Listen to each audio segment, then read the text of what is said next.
What is the best way to know if you have high cortisol? What is cortisol? Cortisol is the main stress hormone. And if cortisol is too high, there's a lot of problems that can happen in your body. I've done a lot of videos on this. Let me go down the list to give you some ideas on what happens when your cortisol is too high. You get belly fat. You lose protein in your thigh muscles and your buttocks, okay? So you lose your butt and your thighs. What's that going to do to your knees? It's going to make your knees very painful and weak, especially when you're climbing stairs. Your blood pressure might increase, first starting with the systolic, that's the top number, and then ending up with the diastolic too. Allergies, asthma, acne, anxiety, low tolerance to stress. People start really getting on your nerves, especially slow drivers. Inflammation. Why? Because cortisol is the main anti-inflammatory. So if you don't have it, you fill up with inflammation. It could be anywhere, back pain, whatever.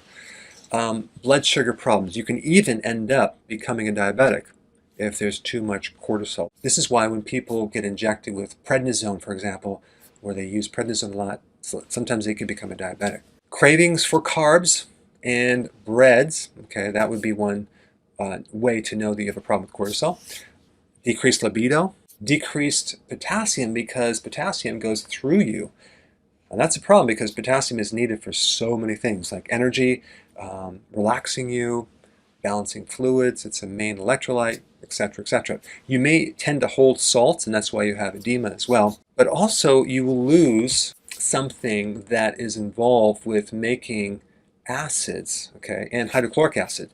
So you end up with digestive problems because you don't have enough acid, and your blood pH can go more on the alkaline side, not the acid side that a lot of times people think, more alkaline, and that can give you a whole series of additional problems. But in addition to all of these symptoms, one of the best ways to know you have high cortisol is the time you wake up at night. Typically it's going to be about 2 o'clock in the morning. It could be a little bit later, like 2:30 a.m., but between 2 and 2:30 a.m. in the morning, that's when you become awake, okay? Now, I had this problem for years and I didn't know what it was. It was driving me crazy. It was torture because I would get up in the middle of the night, and of course I had restless leg syndrome too, but I would just wake up and I would start to think and analyze and solve problems and worry for hours. And then when I finally went to sleep, that was around 8 o'clock. So the pattern for high cortisol is you wake up at 2 a.m. or 2:30 a.m. and then you finally can get to bed right around 8 a.m. when you're supposed to wake up, right? So why is that? Because cortisol follows a circadian wave, and cortisol normally is supposed to be the lowest at 2 a.m., okay, and the highest at 8 a.m. in the morning. So everything is kind of backwards. And so when you should be sleeping, you're most awake. When you should be awake, you're mostly asleep. And then also you might have a problem at midday, right around, let's say, 2 o'clock p.m. or 3 o'clock. Boy, you just want to take a nap. So that's the pattern of high cortisol. You can also do a saliva test. There's also a hair analysis. I don't know if they're still doing it now, but that's a really good analysis. They check your hair. Because if you test your cortisol with your blood, you're only looking at your cortisol at one time of the day, as compared to the hair, which gives you an overall average of what's going on with cortisol, or a saliva test, which is good, which you're measuring like every 4 hours through a whole period of time to find out what's happening on this pattern. So the question is, what do you do about it if you have symptoms of high cortisol? Well, we got to find out what or who is causing your stress. Do something to improve that, okay? Walking, long walks in nature, very, very important. Physical work is a little better than exercise, even though exercise is really good.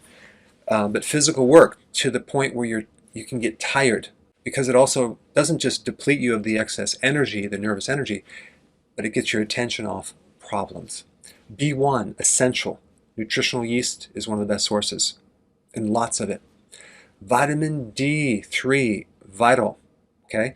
And another reason why vitamin D is good is because cortisol tends to block the storage of vitamin D as well as the ability to use vitamin D.